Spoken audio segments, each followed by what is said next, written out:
साथियों नमस्कार। Real news channel में आपका हार्दिक स्वागत है। इजराइल जो कल तक बहुत शेर बनता था, अमेरिका जिसका साथी था, अमेरिका के दम पर इजराइल अपने आप को पता नहीं कितना बड़ा शेर समझता था। और हमारे भारत में भी भक्त लोग इजराइल को ऐसा मानते थे कि चारों तरफ से मुस्लिम कंट्री से घिरा हुआ देश अपने आप में सबके ऊपर शेर है। लेकिन आज इजराइल की हालत ख़राब है और इजराइल के हिमायती अमेरिका की उससे भी ज़्यादा हालत ख़राब है। ईरान के हमले लगातार जारी हैं। उसके आयरन डोम और डिफेंस सिस्टम तमाम धरे के धरे रह गए और ईरान ने ऐसा हमला किया है कि इजराइल कभी सोच भी नहीं सकता। जो हालत इजराइल ने गाजा की थी, वही हालत तकरीबन ईरान ने इजराइल की कर दी है। चारों तरफ से मिसाइल दागी जा रही हैं। पहली बार इससे पहले जो 150 मिसाइल ईरान ने दागी थी, उसके साथ में 100 ड्रोन और अन्य हथियारों से जो हमला किया था, उसी में आयरन डोम ध्वस्त हो गया था। अब ईरान ने इजराइल का जो रक्षा हेडक्वार्टर है, सेना का हेडक्वार्टर, वो भी ध्वस्त कर दिया बताया है। और मोसाद का हेडक्वार्टर तो पहले ही ध्वस्त कर दिया। इजराइल ने ईरान पर हमला करके आफत मोल ले ली। अब अमेरिका का राष्ट्रपति ट्रंप गिड़गिड़ा रहा है सऊदी अरब के सामने गिड़गिड़ा रहा है कैसे ही ये युद्ध बंद करवाओ। लेकिन ईरान है कि मानता नहीं। ईरान के जो चीफ लीडर हैं खामनेई, उन्होंने साफ कर दिया है कि अब युद्ध जब तक इजराइल को पूरी तरह बर्बाद नहीं कर दिया जाएगा तब तक नहीं रुकेगा। और जो इजराइल के समर्थन में कोई भी देश बोलेगा तो वो हमारा सबसे बड़ा दुश्मन होगा। हालांकि अभी यूएन ने भी कहा है कि अब युद्ध बंद करने का समय आ गया है, लेकिन ईरान है कि मान नहीं रहा। हमले लगातार जारी हैं और ऐसे समझो रात के समय में जैसे ईरान इजराइल के ऊपर दिवाली मना रहा हो। इजराइल कुछ नहीं कर पा रहा है और उधर दूसरी तरफ से लेबनान और जॉर्डन ने भी इजराइल के ऊपर हमले शुरू कर दिए हैं। तो इजराइल चारों तरफ से घिर गया है। इजराइल का प्रधानमंत्री कहीं बंकर में छुप गया है। हालांकि उसके बारे में बताया जाता है उसने अपना परिवार पूरा पहले ही अमेरिका में शिफ्ट कर दिया है और ख़ुद अपना बचाव बंकर में छिप कर रहा है। अब वहाँ की जनता उसी तरीके से हायत तौबा कर रही है जैसे गाजा में लोग कर रहे थे। लेकिन यही जनता इजरायली, जिसको गाजा पर हमला करते समय बिल्कुल दुख नहीं था, बड़े खुश थे, हम बहुत ताकतवर देश हैं। अब आया ऊंट पहाड़ के नीचे। इजराइल की अब वो हालत हो रही है कि अपना बचाव करना भारी पड़ रहा है।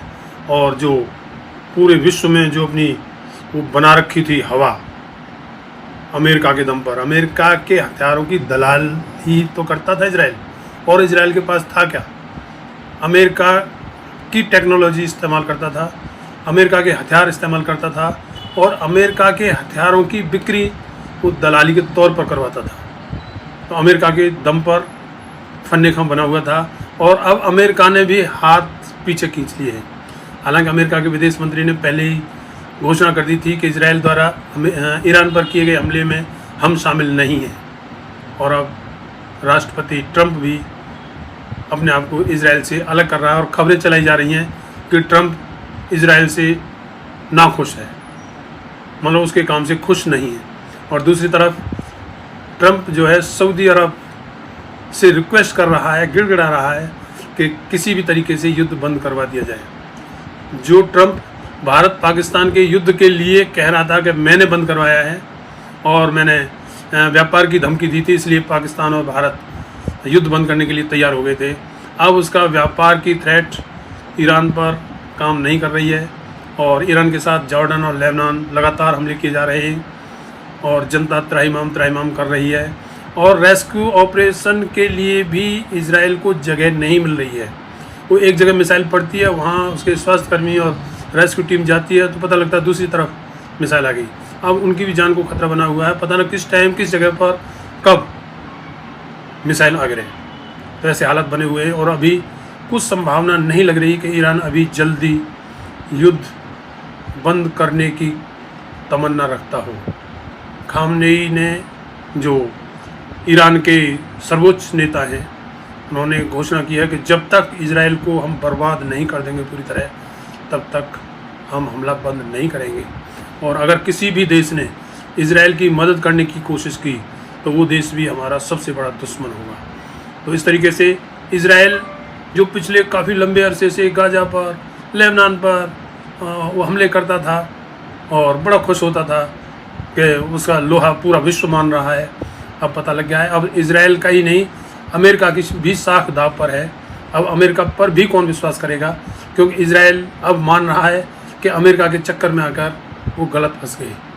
हालांकि इजराइल ने पहले ईरान पर हमला किया और उसके 6 वैज्ञानिक और 20 टॉप कमांडर हमले में मार दिए थे, जिसका बदला लेने के लिए खामनेई ने 24 घंटे के अंदर अंदर पलटवार किया।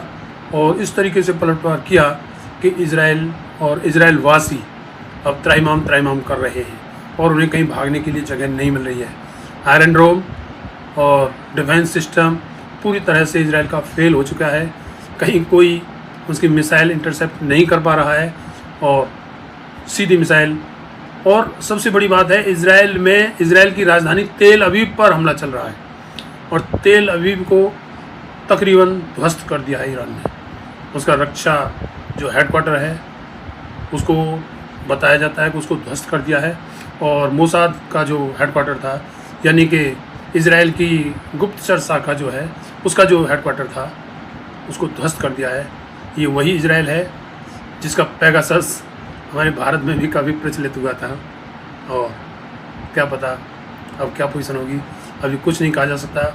वैसे ईरान के हमले इजराइल पर लगातार जारी हैं और कब तक जारी रहेंगे ये अभी कोई कुछ नहीं बता सकता।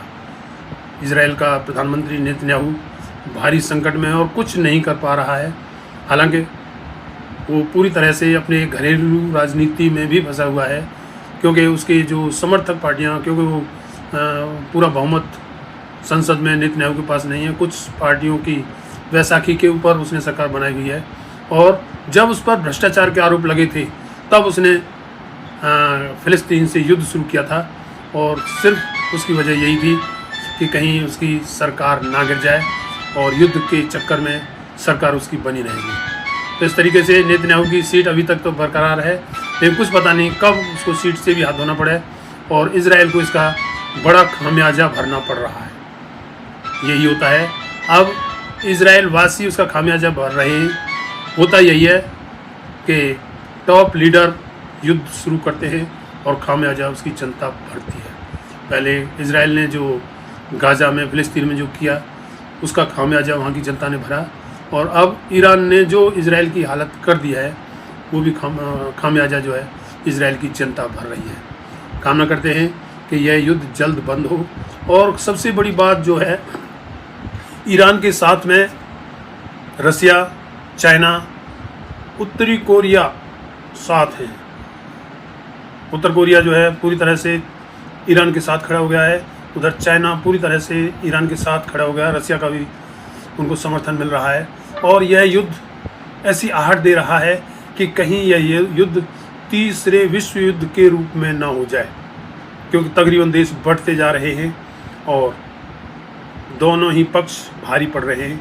एक महाशक्ति अमेरिका था, लेकिन ईरान के साथ में चाइना और रसिया दोनों खड़े हो गए हैं, तो युद्ध भारी होगा और पूरा तबाही करने वाला होगा। और ये कहाँ तक पहुँच जाए यह भी कुछ कहा नहीं जा सकता।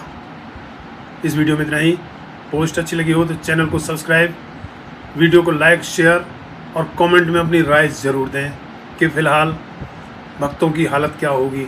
और हाँ, भक्तों के लिए एक और खबर बड़ी बुरी है, और भक्त भी नेतन्याहू को लताड़ने लगे हैं, क्योंकि इजराइल ने एक नक्शा जारी किया है जिसमें भारत के नक्शे के साथ में छेड़छाड़ की है। तो उसकी वजह से भारत के हमारे भक्त भी इजराइल को लताड़ने में लगे हुए हैं और लताड़ना शुरू कर दिया है। धन्यवाद। जय भीम।